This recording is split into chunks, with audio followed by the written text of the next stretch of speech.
good in the lane. Tabs, for example, great performances like Cogwall, for example. Like, ROCCAT have definitely been looking better, but the old question, too little, too late? Yeah, definitely you're playing to get number 7 now. Mainly try and get the safe spot. Avoid going to promotion tournament. Jin ban coming in against. I mean, Tabs is one of those guys who's always good at innovating and like jumping on new picks. Always been a very smart player, so I'm definitely not surprised that he would be a guy picking up Jin.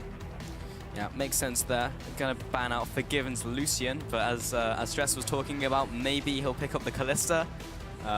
Sivir is here as well. Playing it recently. Sivir's been coming out. We haven't seen that yet in EU LCS, but we've seen it elsewhere in the world. Another favorite for Forgiven. Yeah, Critiche is it's actually disgusting how much damage you deal in a late game team fight. Thresh was the final ban against Vander, and an instant first pickup of Corki from H2K. Yeah, I don't think Thresh has really any value being banned away, unless you take away Braum here and you're trying to really squeeze the support pool. But if you don't, I mean, why wouldn't Vander just pick up Braum and say I was going to take this anyway? Most likely. Kalista is open, of course, as a potential takeaway for ROCCAT now that Corki has been locked in. That must be the trade they were looking for, seeing as they kind of had a target ban as the last one, saying we want to leave multiple OPs open, so you get one and we can take 2.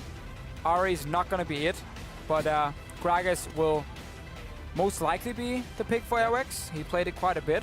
And then you can pair Gragas with Kalista, and it's a very solid first rotation. Yeah, solid, nothing out of the ordinary, really. Definitely not going to be seeing the Ahri. Also had that change where with dashes now, in the LeBlanc matchup specifically, they will go to the end of their dash instead of being stopped inside it. Quinn as an early rotation pick. We've been seeing that a couple times recently as well, and I still don't know how to feel about it. Well, I think Quinn mid is really strong, but it's normally as a bit of a counter pick. Right. Into some of these control matchups, you then pick the Quinn. Top lane, she's fallen a little bit out of favor for most teams because a lot of tanks are being played top. And it's hard for Quinn to take them down, and you kind of focus on like snowballing lane, or you lose basically all your impact because you can't really team fight compared to like a Nautilus, which is a fine pick if Odoamne wants to take it up top and just play Nautilus. You can even play Ramos because you can double physical now.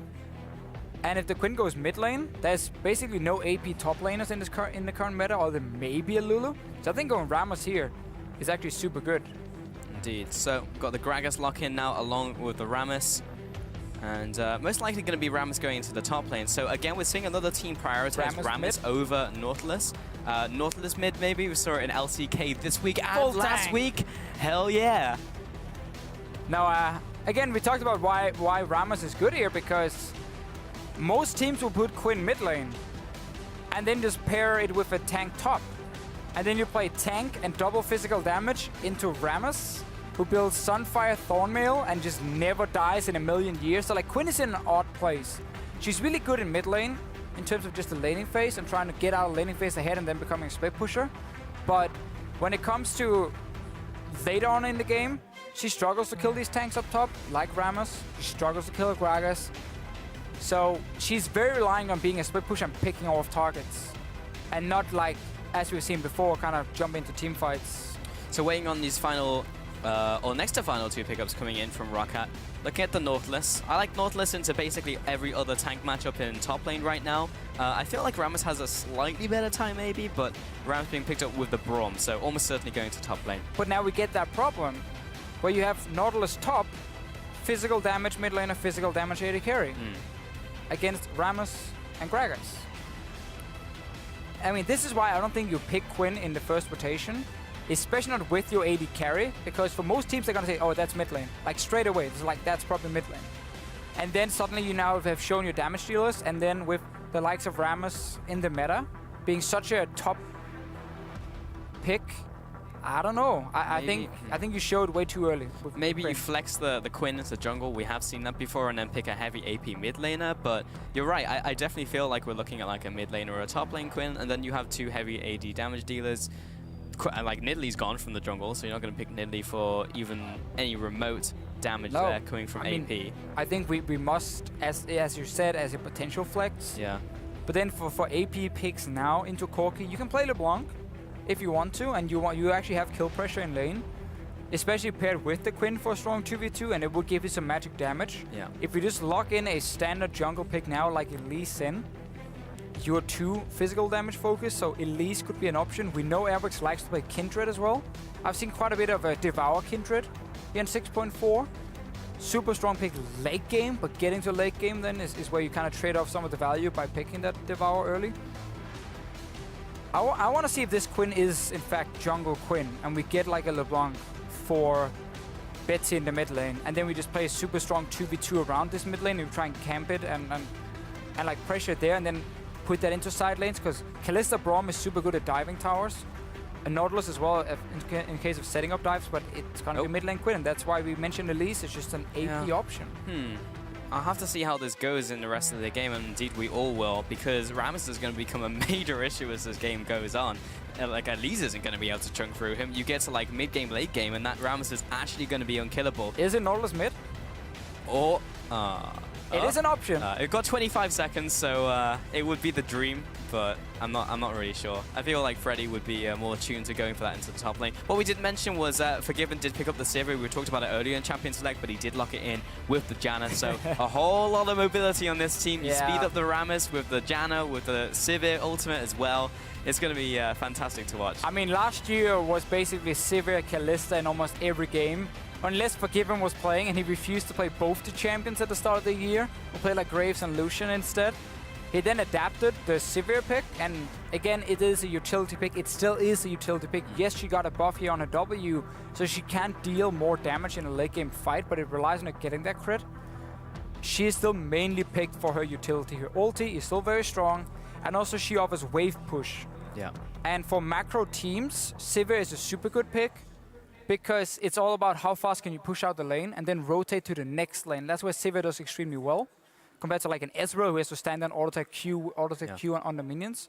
So basically the way you play Sivir at this point, especially in laning phase, is push, push, push, push, and then that's it. I mean, it suits H2K's style down to a T. Every time we speak to them, it's like, yep, we're going to play the macro game, we're going to take your towers, we don't need to fight you. If you happen to be there, we'll kill you anyway.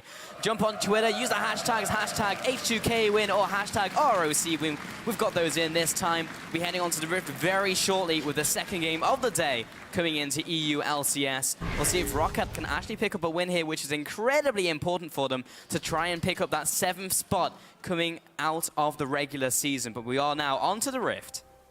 And we see more early game focus from ROCCAT here compared to what we saw Giants do in the last game. With the heavy scaling comp, and we didn't like it. It also ended up doing absolutely nothing other than just getting killed multiple times and lose the game in 25 minutes. ROCCAT does have more early game punch. Very early game focused jungler. Elise without an ulti herself. Very good, especially pre-level 6. Kalista lane, Quinn lane in mid. Actually is a good pick into Corki. Because when Corki tries to Q you as the Quinn, you just use your E anyway and you can actually jump out of the Q damage, and you can then out-trade very easily. It's so hard to land skill shots later when you get blinded by the Quinn Q. So it's a good matchup for Quinn. But it's a matchup that has to be won by Betsy and Airworks together. We know these two guys like to camp for each other. Well, I guess Betsy doesn't really camp for Airworks, but Airworks will camp for Betsy. Yes. And then snowball it out of control, because I think later on in the game, with Gragas and Rammus, the physical damage come from ROCCAT won't have any damage. I mean, it's basically inevitable. You get to late game against the Rams with this composition, you were just straight up not being able to do anything. That ward has just seen Vanda and Forgiven as they go into the jungle. They were trying to upset potential Krug stuff, but Freddy and Airworks already started the red, and in fact they're going to stop and go towards Raptors now. Noxiac will do the same on the opposite sides of the map and try and disrupt Jankos and Odoame. Basically also what H2K is doing here, by moving in and checking, they want us to try and push them off the buff. In case they were either starting on Crooks or the buff, they could push them away from it and then force them on the bottom side only doing one camp. That leaves up an extra camp and a buff for Jankos when he goes to the top side here in the lane swap. And he's obviously starting his own red buff. So if you don't mirror what the other team is doing in terms of their dual lane invading, your jungler and top laner will do a camp or a buff, while the enemies won't. So basically for ROCCAT in this case, because they didn't mirror what H2K were doing, they get pushed off the camp, has to do one. So they push off the buff. Yep. It's going well, you know, I'm saying you and them and whatever. Point is, ROCCAT didn't invade, H2K did. H2K, meanwhile, started their own red buff. ROCCAT tried to do that, they got pushed off. They get a Raptor camp and leave. I mean, this is a very simple thing. I've just repeated like 4 times because I keep messing it up. I got it, Diffia, don't worry. Should I write it down for you as well? Yeah, please. If you could draw a diagram, that would be fantastic. A flowchart, perhaps. Maybe we get a replay of it and we kind of highlight it.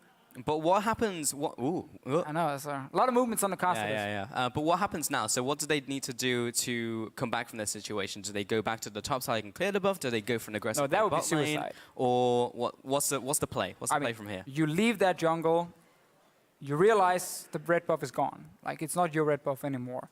And you basically just send your top laner down to catch the wave on bottom side with your dual lane to start pushing in tower. Okay. Losing a buff doesn't really hurt you that much, especially not in a lane swap, because you don't gank with the red buff anyway. Unless you see the adaptation we saw at IEM, where more of the teams are having the 3-man pushing, and then your jungler, instead of just farming all the camps, he does go in and he tries to gank mid lane when he hits level 3 red buff. That is a potential play, especially against a Quinn, who often will push the lane early. But no, for now, you just kind of move on with your life. Send your top laner to the bottom side, let your jungle clear out the bottom side camps, and then you just start pushing in the tower here, and you're just slightly behind in experience. I see. So in the mid lane, Betsy, you can sort that interaction you spoke about earlier on Deficio, where you'll vault in when the fast bomb is coming out, and you have to be in range of Ryu to do that though. Like the counterplay from Corki is to be out of range of the vault, so you fast bomb for a long range instead of going for the auto attack. But then it's very easy to dodge it, and right? then it's easier to dodge. Because it's so slow. So it kind of puts you in a good situation when you normally couldn't really dodge it because you're too close. You can then jump out of it with your E, and it just gives Quinn a lot of opportunities in lane, and standard lane swap so far.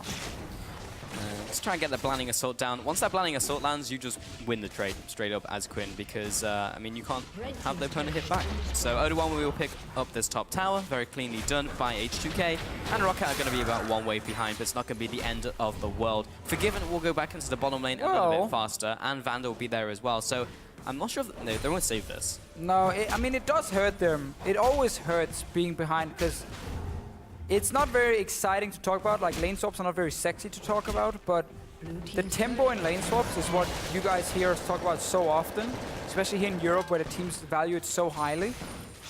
The faster you are taking down the tower, the more farm you secure for your own top lane, because you can see Odo Amna on your minimap, he's still sitting and farming up there, and no one is even close to stopping him. There's even wards in the lane from Vander being placed to see, okay, oh, Kalista is coming, I know how much time I have now. Last hit a few more CS, recall, run down to bottom side. While on bottom side, you can see Freddy got pushed off instantly. Now, Odo Amne gets pushed away, and he just got a few more extra CS. Don't always get fooled by the CS counter here, because some of them have been jungle minions, which doesn't put, obviously, any value on it if it's like a small raptor. Yeah. Compared to a melee minion here in lane. So it does matter quite a bit. And also, how fast are you at setting up push now for the next tower? Because you just keep snowballing out of control. If you're 5-6 seconds ahead, you're obviously going to be 5-6 seconds faster getting to the next tower, and you take that one down even faster. You therefore give even more farm for your top laner, and it just slowly but surely does snowball a bit out of control. And you will just constantly be ahead if you keep playing correct, because once this tower dies, well, you recall again, and you go top side, and you push in for the enemy tier 2, and then you just keep doing it, and you keep just jumping around lanes, and you keep being ahead. In the end, you will force ROCCAT to defend. Once you defend, you lose, because you gain no deep vision then yourself, and you have to wait for farm, and then you have very little map pressure. So look here, this tower is almost dead from H2K. And the top's only just being started now by ROCCAT. And now Odo Amne comes in and says, oh, this tower is all me, you know. I haven't even hit it yet, it doesn't matter. I will take the gold from this one. Greedy Odo Amne, getting gold medals and gold from towers. He gets this one, and now, again, he has a wave, he can bounce, and he can sit here, and he can just farm it out. While Freddy, he wants the same, but he's not getting it. I mean, this is just going swimmingly for Odawamne now in the bottom lane. He's getting all of this farm. In terms of levels, they're about equal. Odawamne doesn't have a big advantage over Freddy. Maybe a bit of one, but Freddy will take this top tower now as well. So yeah, around maybe even 10 seconds now ahead are H2K in terms of the play. And now already Forgiven's in the top side of the map with Vander. Yeah, and they're gonna push Freddy out of this lane instantly. Push out this lane as well, and then because they're so far ahead, ROCCAT might be forced to go up and defend it. Forcing a flash. Yeah, from Freddy. Lands the dredge line just before the Howling Gale connects. And now Freddy's falling behind in experience. He's level 3 to level 4. The play's already started. Bottom side, Kalista is still coming down. Odo Amne is still just standing here, looking at his minions dying and last hitting a few, and then tap shows. So ROCCAT has basically just been behind The solution is instead of 3-man pushing, when you see you're behind on the first tower, you call in your jungler, and you just 4-man push it. Your jungler sacrifice getting a camp, but it then pushes in tower, so it goes evenly down. Rift Herald play is something we see a lot of in Europe. Fnatic showed it at IEM, Origin showed it at IEM, and a lot of the Asian teams actually didn't know really what was happening when Rift Herald got taken. Basically, you want to kill this one, and you want to use it to further increase the tempo of your third part of the lane swap. I guess it is kill tier 1 first part, second tier 1 second part, push for tier 2. It's now the third part. So you now join up with this, and look at ROCCAT here. They realize, oh, they're going to come in Rift Herald. There's no way we can push in as fast as they can. So suddenly they start going like, should we recall? Do we have to go up and defend like 3-4 members? Or do we want to try and push in? I think at this point, if you are ROCCAT, there's actually no good call. Because if you start recalling, Odoamne gets free farm on bottom side and you don't get a tower. If you start pushing in, you risk H2K even pushing further for another one. But I think that's very difficult, so I think ROCCAT is making the correct call. As long as they can kill this tower in time to recall. Now, this is actually risky, you know. There were two, so they started recalling, if you guys noticed. They were like recalling, stopping, recall. That delayed them too much again. H2K can push in for another one. Like, this is actually super bad by ROCCAT. Yeah, this is a wave and a half, and all those caster minions being buffed up by the Herald. They'll definitely have the push here. And Freddy, I mean, he can't really clear the minions. Good, though. They're trying to make a play, and that was actually a nice bit of clear from Betsy off to the side. But actually, the push continues in top lane. Bot tower did go down as the Sivir ultimate for disengage. Betsy looking to pick up an exit kill. That's going to be the blinding assault and the ignite, but Vander just have the shield. Betsy completely saved the day.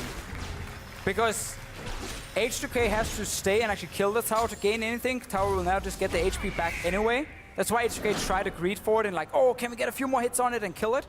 But basically, ROCCAT realized way too late that H2K had built up that wave, were super far ahead in tempo, got the Rift Herald to buff up the minions as well. So again, you can see them on the minimap, like, some of them are recalling, some of them are like, go defend, push. They realize we have to just push. Because if, as I said before, if they start defending now, they don't gain anything and will probably lose tower no matter what. So they did trade tower for tower, and then Betsy had to leave his lane and go up and basically save the day with Quinn. So good use of Quinn and her extra mobility. A mid laner like Victor would not have been able to do this. He had to run the entire way, super slow, and then that tower had died, and the play suddenly for ROCCAT would have been bad. But none of the plays they could have made would have been good because they've already messed up by falling behind in the swap in terms of how fast they push towers. So very, very important to have that Quinn pick from Betsy, and he reacted fast enough to kill the wave. So now, I mean, that top tower is going to be very difficult to kill because you have to push up so far in that lane and top lane. Oh, that lane is dead for you now. For a while, no. So H2K needs to look elsewhere on the map to make plays. Mid lane seems to be the one on the docket currently. While Grak is off to the side on the bottom side, and Ryu is pushing up in the mid lane. Got Rammus as well, ready to go. He's speeding along. He's thinking about a flash bump, but Odoamne, or rather Jankos, will go in there first with the ultimate. He takes a bunch of tower shots, taps in from the side, the Pierce, the Rend, the auto attack, and that'll be first blood going to Tabs. Miscommunication, definitely from H2K. Odoamne charging up the Powerball, looking like he wanted to go aggressive. Betsy had no flash, he used it before in the fight up top lane. And then Jankos goes in and commits to the dive. Team doesn't follow. Let's see what happens mid though. Owax looking for the gang to flash. The bump by Odoamne knocks him back into Ryu, and despite being blinded, he was still within the circle of vision. And Ryu will happily pick up that kill in the mid lane. Nice setup from Odoamne. Yeah, this definitely makes up for the mistake from before, H2K getting a kill. What you want to do at this point is just let your top laner catch waves and let your AD carry push out waves. Let's see here. So Odoamne is showing he wants to go in, but he ends the Powerball, he steps back, and then Jankos commits anyway. Clearly at first the team were calling, hey, we can go for it. And then the team were calling, no, wait, we can't. And by that time, you know, Jankos had already thrown his ulti and committed to the dive, and he ends up dying. But Odoamne on top side now, big wave coming down for him. He's gonna catch that one and slowly push it out. You want your jungle support running together with the AD carry. And so that's the one pushing out the lanes once you get past the river. Before that, your top laner can do it. Once he gets, again, past river, your top laner leaves because he doesn't want to overextend alone and die. And he should then be able to go to the other side of the map and catch a wave being pushed by ROCCAT. And that's how you make sure all your lanes are getting farmed. I see a lot of teams give the AD carry like a lane he can freeze. Yeah. At this point, it's like, no. Because then your top laner gets zero farm anywhere. Your AD carry is the only one who's supposed to push out with support and jungle. I mean, this is just classic H2K now, going from lane to lane, chipping them down. Mid towers very low. ROCCAT responded well, moving through members there as 2 had to recall or move away, go to red buff. Jankos actually stole that one away as Airwax reaches there. Look at Betsy already in the bottom lane. That's very early. They move him to the side lane. Obviously, ROCCAT's composition here, this is something we can highlight as well, is it's a comp built around winning early game and never getting punished for lacking wave clear. Because your wave clear is Quinn Kalista. So like Kalista's wave clear, it's kind of ass. It doesn't really do anything. And for Betsy as well, like you can land your Q AoE damage, but it doesn't clear the wave. You have to land it from a weird angle. Like it's not wave clear at all. So when you run these comps, you put so much focus on winning early and then setting up a 1-3-1 split push, so you're always the one pushing and therefore you never have to wave clear on the towers. You're playing against Corki, Sivir even, still good at pushing in towers, has a spell shield to stay safe. Disengage from a Janna. Like ROCCAT falling behind and having no wave clear is just gonna make these towers melt completely. Like you can't really move anyone to a side lane, because when you do, your mid tower just dies. I feel like ROCCAT have been drawn into H2K's game though, because H2K, they had momentum starting off the play and they always know what to do in every single variant of the lane spot phases, and that's just resulted in the advantage they have now. They have the mid lane turret, they have the gold advantage. ROCCAT, yes, they picked up the first dragon, but H2K are just looking for these towers right now, and I feel like more and more teams keep getting drawn into this, and ROCCAT, they had the potential to be more aggressive early, like a Kalista with the early game spike, likewise with the Quinn, but so far it's been used reactively to stop the pushes from H2K. ROCCAT didn't get standard lanes, and I see more and more comps in this meta that kind of lives or dies by getting standard lanes almost, or if you do get a lane swap, you get slowed down a lot. And you can't fall behind the lane swap then, like, at all. Because if you do that, your comp just falls apart. And that's what's going to happen to ROCCAT's composition here. Pure physical damage, low wave clear, has to play 1-3-1 split push. You can't do that when behind, because you can never push out lanes at once. You're always just forced to defend, and then your comp again is useless. Also, the thing about Sivir that teams will learn, in a lane swap, you want to always auto-attack tower and only use abilities on minions when you are standing at towers here and trying to take them down as fast as possible. Sivir does really well at that. With her boomerang, ricochet and everything, the AoE damage she offers, it's really good at taking down these minions while she's still auto-attacking towers. And that's what a lot of other AD carries can't really do. Ryu just get caught out by Cocoon there. Takes a couple tower shots. Wave just dies so quickly in front of the Given. One auto attack and a boomerang blade and it's gone. But there's a decent amount of wave clear from ROCCAT because they have a bunch of people down there in the bottom lane. Freddy's pushing the top side and Odoamne should be able to meet him there. It's only 14 minutes into the game, but we've had a lot of tower kills, 7 already. Yeah. I mean, this is a standard lane swap game. And then also the group mid from H2K to get that mid tower. And now once again, you see Odoamne is back. Once the wave get pushed out by Freddy, Odoamne is always showing up and catching the wave. You want to make sure your top lane is getting farmed. So he's now going to again slowly push it out. Forgiven is on basically a, I'm going to call it a risky mission, but not really, because you have your jungler and support with you. As the guy always applying pressure with the lanes together with the Corki as well. But you're supposed to just always get vision in the lane. Or in the jungle that is between the lane where your mid laner and AD carry is. Because that's your strong area of the map. That's where you invade and get deep vision. And then you can start contesting objectives, towers. Sivir's back in base. ROCCAT actually noticed that and gets an opening for Dragon. So I like this play. They can still go back and stop Odoamne. He's not going to kill that inhib tower. Freddy should just recall here and catch that wave. H2K now pushing down the middle lane. Odoamne has pushed up so far. He cleared his wave surprisingly quickly. ROCCAT didn't actually recall. They ran the entire wave. Wow. And now they might be able to capitalize on this top tower because it was down below half health already. Tremors will deal more damage to the turret. And H2K open an inhib at 15 minutes. I mean, that's never supposed to happen. Ever. Complete misunderstanding, almost a miscommunication from ROCCAT here.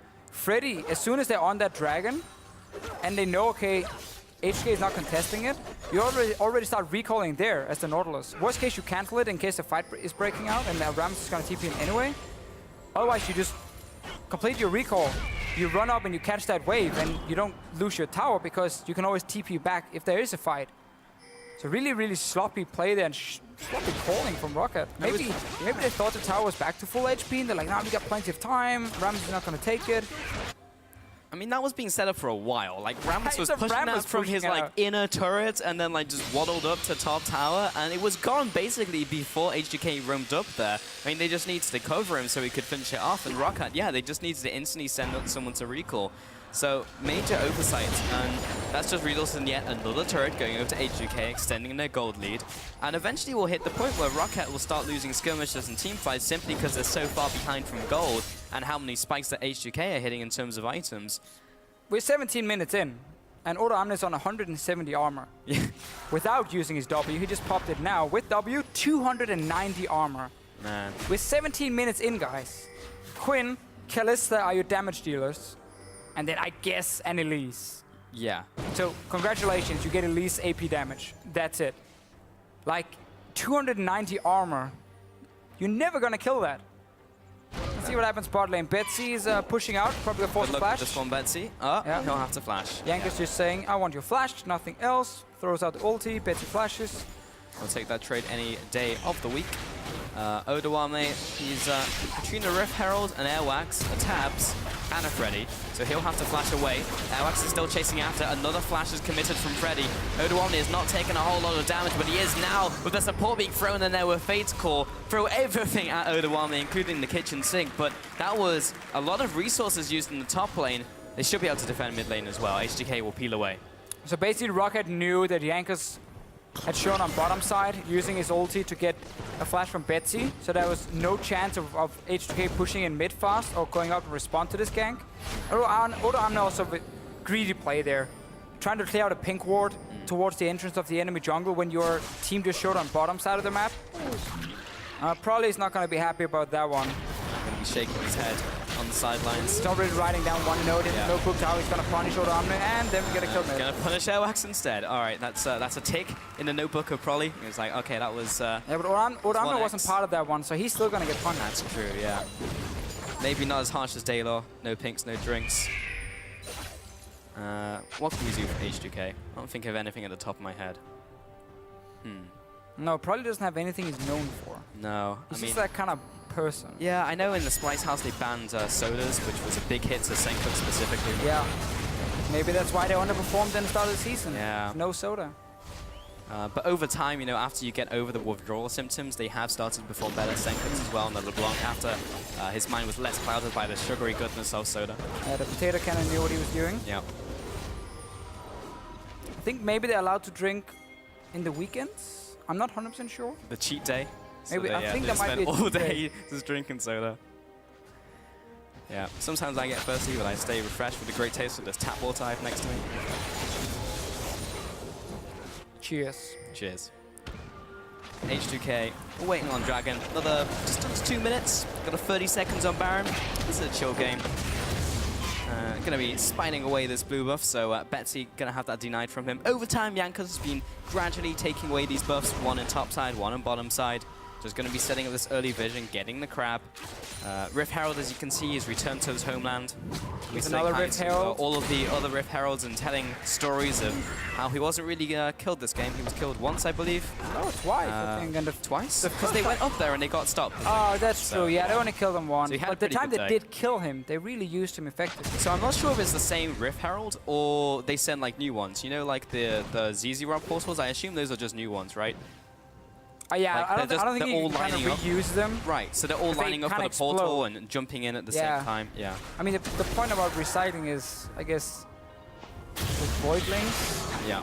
they do kind of explode and disappear. I'm not sure you can recycle that. I mean, I'm not really sure what type of constructs they are. If they're living, you know, like organisms, or if they're just like, you know, shooting for the Stargate, maybe something like replicators, for example. So they can be blown apart and then put together, and then also like sent through the portal again. Like maybe that's a thing, but I'm not really sure. I'm not sure on the mechanics of ZZ Rock portals or the Rift Herald. or the Rift Herald. Yeah. Yeah. Well, we get Airwax trying to gank. I mean, again, he has AP damage, but if he goes down to gank now, you can see H2K is actually in position to do something mid lane. So now it is a bit more risky, but he can deal a little bit of damage to Odamna, but not a whole lot. I'm not really sure that ROCCAT are winning this trade against Odawame. They're going to wait gotta till kill the themselves tremors are on him. done. And yeah, they're hitting him. And now that he's forced to hit him with a taunt, I think he comes back down and Odawame headbutts him to death. The 1 versus 2. Don't disrespect the Rammus. And Freddy now caught up by Jankos. He's knocked back. The dredge line doesn't quite connect with the ultimate coming in from Jankos. That's a double kill coming out. I think ROCCAT were talking about the game plan. They're like, hey, we killed him before. Yeah. By sending in airwaves. Those 3, maybe even 4, they pulled in the support in the end. True. And also H2K were not in a position to help or push in anything. This time they tried the same, just with less people. Odoamne is... That play was not okay. No, that was definitely not okay. I don't know, Rammus is just such a stupid champion in many ways. Oh, man. Oh, here he comes. Rolling into the mid lane, forcing the flash. Taps will also flash away and use the heal for the movement speed. Vander's coming in from the right-hand side, and Taps will have to go upwards. But there's no tower there. There's no inhib tower either. And Vander will set up Jankos for the kill real quick with a barrel. And now Jankos and the rest of the team, they're just picking apart ROCCAT. They're really just falling apart. Well, once you start defending all these different lanes and you randomly go in and die, the rest of your team will fall apart. Betsy's caught out, he's dead. Noxiac tries to defend him, walks back and forth, and it's like, where did my Quinn go? Right. Odoamne is not going to get punished anymore. He's done well. He has done well. Okay. Good job, Odoamne. I mean, you technically he kind of stood there. In this game. He stood there, W, and then they were kind of hitting him, and he killed them. If you need a champion to test your mechanics, guys, Rammus is the champion. Garen up there, Rammus, of course. Some of the greats of top lane. Tarek, you know. Yeah. What a beast. Like, look at the mechanics here from Odoamne. This is how you become one of the absolute best top laners. Clicks up. You click on all your abilities, and then you kind of just start auto-attacking on the enemy. Yeah. And you have a Thornmail at this point, and with your W, you get like, what, 300-something armor and like 100 and something crazy MR. What I really want is an APM counter. And it's just like seeing all his button clicks as it happens. And it's just like 5 APM. It's a good champion, by the way, if you don't want to click on single buttons and you just want to smack your hand on the entire keyboard. Because you just got to click everything at once anyway. That's true. There's really no rotation for Rammus. It's just like W, E, R at the same time. Yeah. And then you kind of win. Yeah, and as soon as they come back up off cooldown, you click them again. You do the same. And then there you go. So you got to know your cooldowns. You do. Basically it. Can you read them out for me, Deficio? Oh, I mean, it's only 43 seconds on his ulti, and he's only ranked 2 ulti at this point. So that's pretty scary. 8 seconds on taunt, 10 seconds on his W. Yeah. Decent enough cooldown. And he's not, obviously, I mean, he's going for some cooldown reduction now. But generally doesn't do it in his early item builds. Like now he's going for Spirit Villagers. It's like a luxury item against Airwax. So next time that play happens against Nautilus and Elise, because those are the two like main AP damage dealers of the team. He already won. And he still had like, yeah, I mean, he won, but next time he'll just kill both of them by himself. Well, now he's take out 3 people. Potentially pushing him off an inhib. Yeah, this inhib is dropping low fairly quickly. ROCCAT coming into the engage on the back lines. Freddy's there, lands the dredge line, but the team isn't quite there yet. Odoamne is a one-man armadillo able to zone away the entirety of ROCCAT. And after all of that play, Jankos drops low, but Forgiven will jump in aggressively with Flash, take down the inhibitor, take down Freddy, and H2K will be rolling on out. I like how you give the credit to Odoamne. It's like ROCCAT flanking, getting pushed off by all the damage coming in from rest of H2K. Odoamne right there, man. Look at him. Standing in the middle of this team. Yeah, it's all Odoamne in this game. Oh, the taunt! Flash, the taunts! Jankos jumping in there. Headbutt him to death. Get him, Odoamne. All set up by the Armadillo. Look how smart Taps was there. I mean, this is a smart play, because once the taunt was gone, he started auto-attacking the Gragas, who had no Thornmail, and therefore he stayed alive longer. Yeah, micro-analysis. Fetsy, he's kind of drifting alongside H2K. Did you say Fetsy or Betsy? Fetsy. I don't know why I wanted to say Fetsy. I mean, there's nothing even that really combines with. Maybe Freddy. Let's see the Odoamne zoning here, as Paul calls it. So Freddy gets pushed out, gets destroyed basically by damage. Okay, no, Odoamne is basically zoning the fight. Good call. Betsy trying to come in from the side, but again, remember guys, ROCCAT is playing a 1-3-1 composition that relied on winning the early game to work, and they lost the early game. And also they only have physical damage against the Rammus. So all these fights, he's going to look very one-sided. Okay, look at the tap mechanics here. Taunt is out. He's like, oh, Thornmail, no, hit the Gragas. Yeah. Also because you could kill the Gragas, but whatever. Well, deep mechanical outplays happening in this game. And he took down the inhib as well. I'm going to fade away, but you can fill in the blanks for yourself. 8-3 in this game. Massive gold lead, massive tower lead, massive map pressure lead from H2K. And really just the dominoes just all fell over in spectacular fashion in this game. And classic way for H2K to stomp games by taking towers and not really getting kills. Normally when you see like every one-sided game is 20 kills to 2 or something. H2K is all about towers. A bunch of gentlemen, really. Yeah. Like they'll take off the glove and gently slap you in the face and challenge you. They won't smack you in the head or anything. I see. They'll push you away from the tower, but all they really want are your belongings. Now they sound more like hoodlums than gentlemen, but I don't know. Well, yeah, I mean, you don't really want to take their stuff. That would be super rude. No, they're breaking their stuff. I guess that's all even right, worse. fine. The seed of vase, tip it over. Yeah. You see this jar? Okay. Basically, H2K are not gangsters. No, they're not gangsters. But they will. I can see Odoami as like a crime boss. Yeah.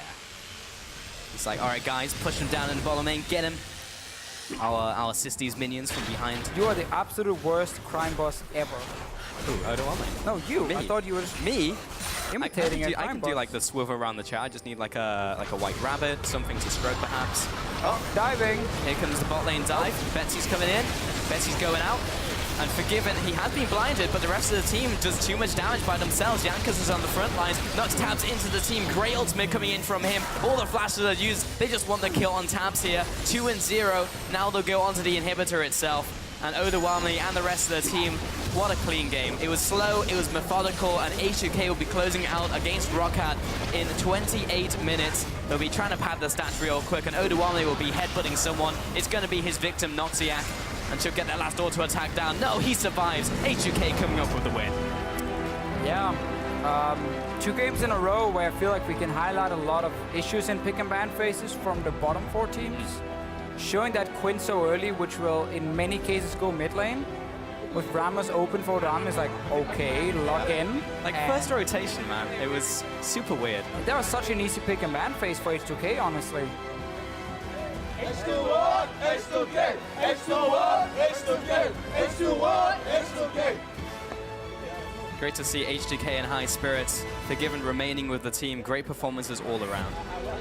Yeah, really not a whole lot to say. There were so few mistakes where like, why are you clearing a pink ward here? Your team just ganked bot lane. Like, that was about it. But again, the comp from ROCCAT basically relied on getting standard lanes or a winning lane swap, I guess, from them, and then like snowball completely out of control with the Quinn mid to become a split pusher.